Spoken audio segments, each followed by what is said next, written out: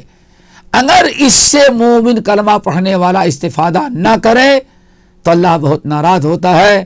وَوَيْلٌ لِّلْمُصَرِّينَ، اللہ برباد کر دے ان لوگوں کو جو گناہوں اور برائیوں برابر اڑے رہتے ہیں، سمجھانے کے باوجود اپنی اصلاح نہیں کرتے. اللہ تعالی ہم سب کو اپنے نبی کے اسوہ اور اسلاف کے طور طریقے اور صحابے کے طرز عمل پر چلنے کی توفیق نصیب فرمائے. باقی انشاءاللہ اگلی نشست میں اقول قولی ھذا واستغفر اللہ من کل ذنب واتوب الیہ.